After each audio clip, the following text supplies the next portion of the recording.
Hello everyone and welcome back to the channel. I thought I'd make a quick video here about the 16 eliminated teams from this year's playoffs, the ones that actually didn't make it in. I'm not talking about the first round losers.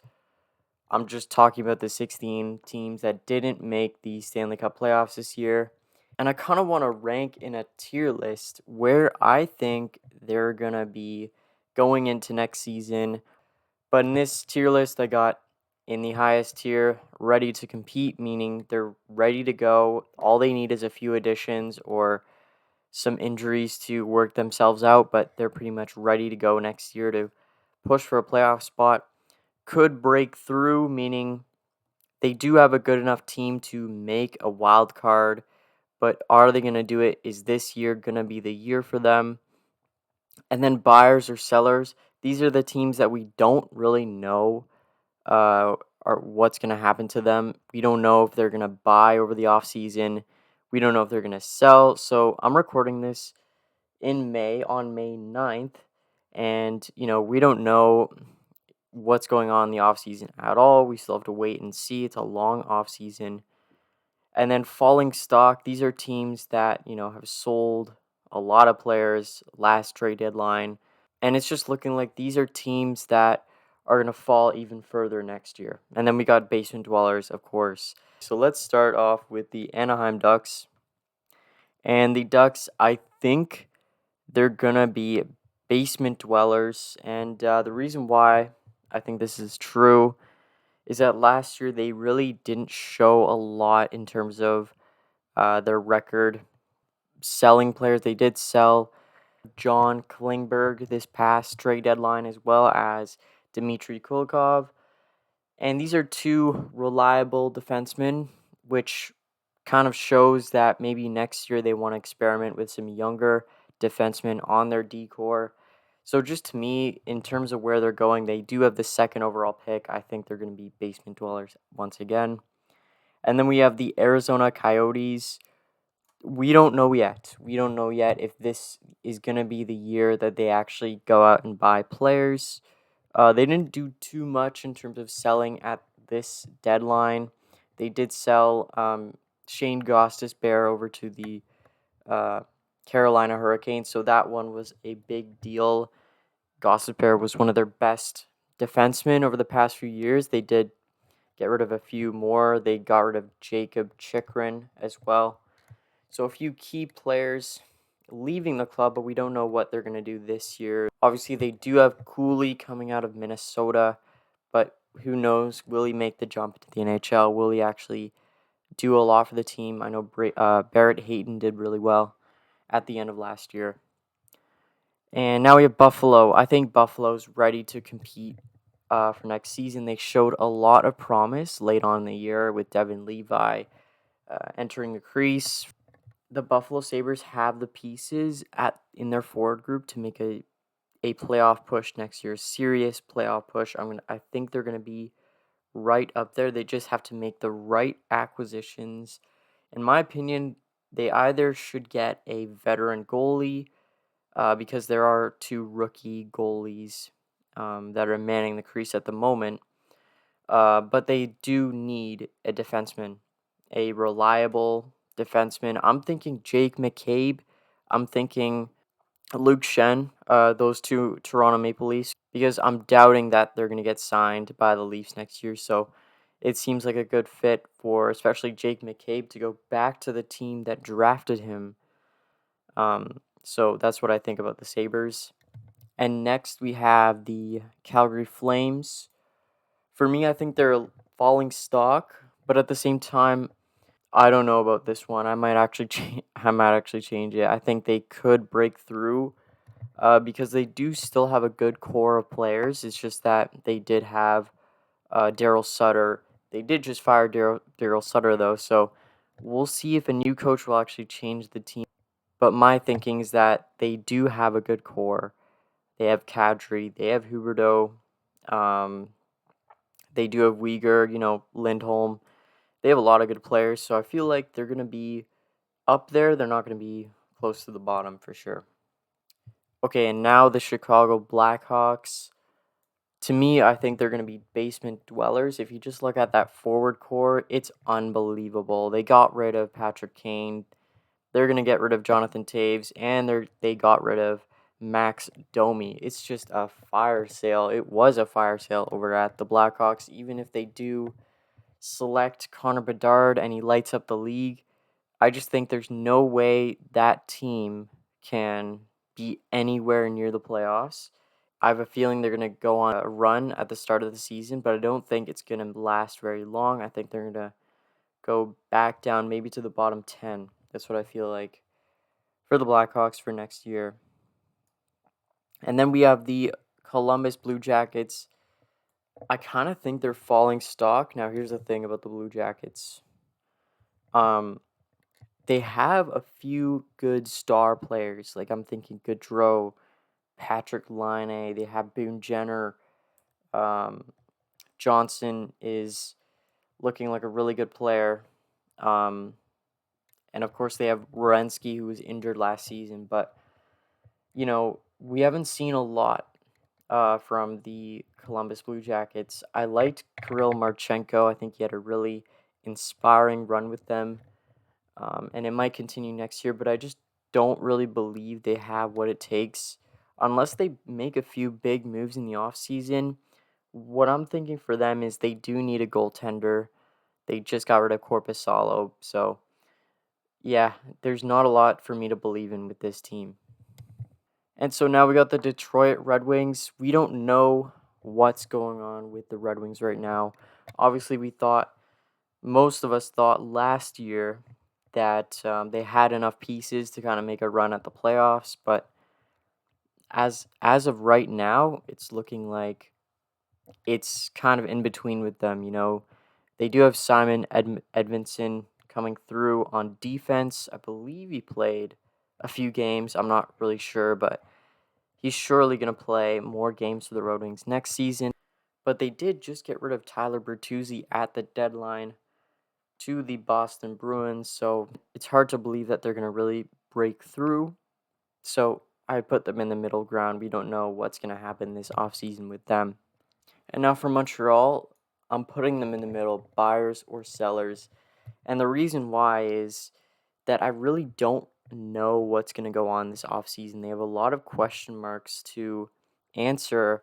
They have a few RFAs that they could sign, including Denis Gurianov. They also have Sean Monahan as a UFA. Do they sign him or do they let him go? These are some questions that we all don't know. Um, and also that defense core with so many rookies playing last season. We don't know what's going to happen. Are they going to buy more of a veteran presence for the Canadians, or are they just going to stick with that young defense core? We just don't know yet. So I'm going to put them in the middle. I don't think they're falling stock. They showed improvement last season. So, as well with Uri Slavkovsky, is he going to develop into a star player? We don't really know yet.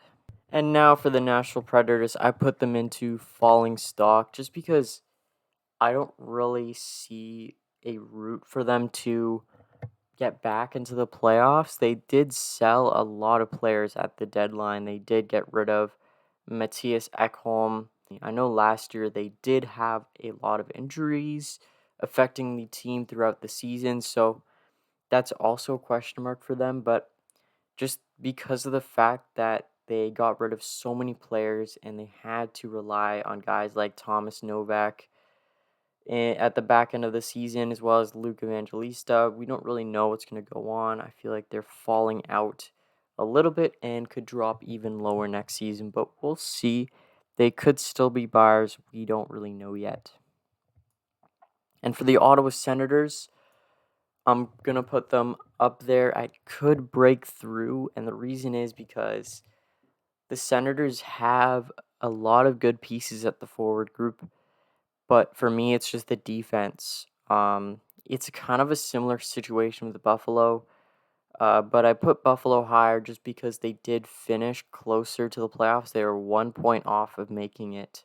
So with the Senators, just getting a defenseman Sorting out their goaltending is also going to be key. I know Talbot's leaving the team, I believe, or they might not re-sign him for next season, so that is a question mark for them.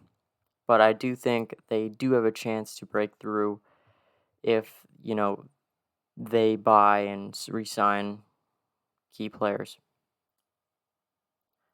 So for the Philadelphia Flyers, I'm not really sure right now because we could say they are falling stock, but at the same time, they could buy a bunch of free agents or make some crazy trades, and we don't know what's going to happen to them. But I'm just going to put them in falling stock to be safe. I was impressed by Noah Cates. I was impressed by Morgan Frost kind of at the back end of the season.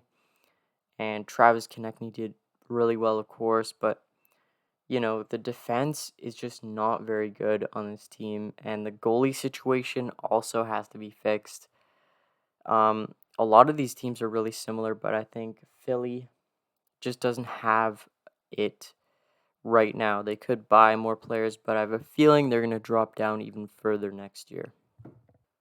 And for the Penguins, they're going to go in ready to compete. And the reason why they're up there is just because of Sidney Crosby, Evgeny Malkin, Jake Gensel, Chris Letang, all those guys, they're going to stay for next season.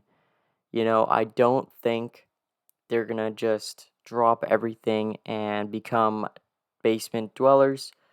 I think they're going to add a few pieces in the offseason to become even better than what they were, and they're going to make a little bit of a comeback to hopefully make it back into the playoffs. I know the season was really disappointing for them and their fans, so they're going to be ready to compete for next year.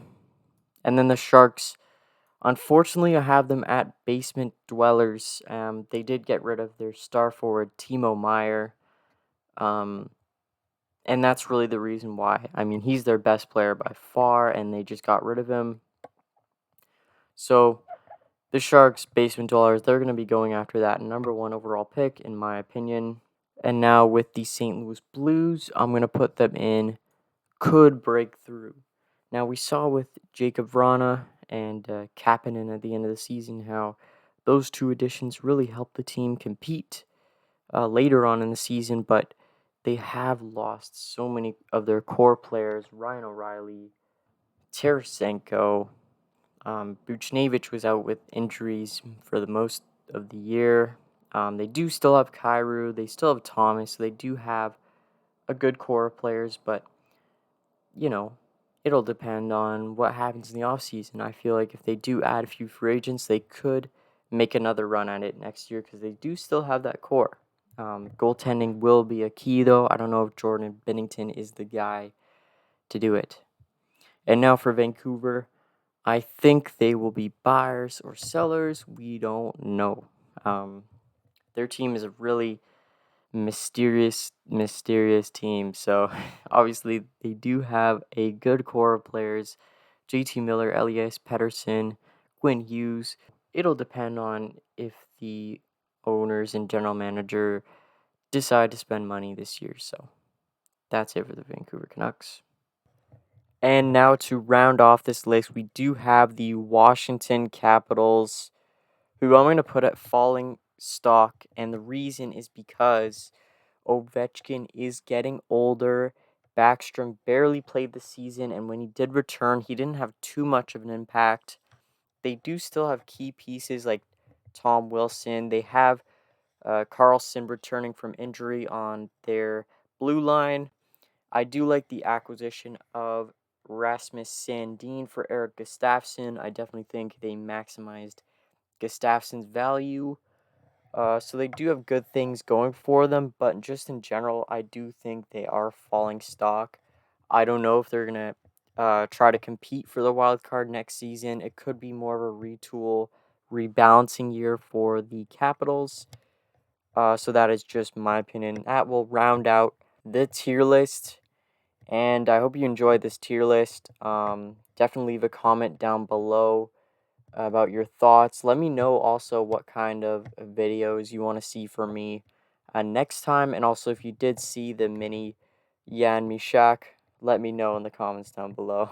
You can definitely see it at some point in this video. If you're still here, thank you very much for watching. I'll see you in the next video. Thank you.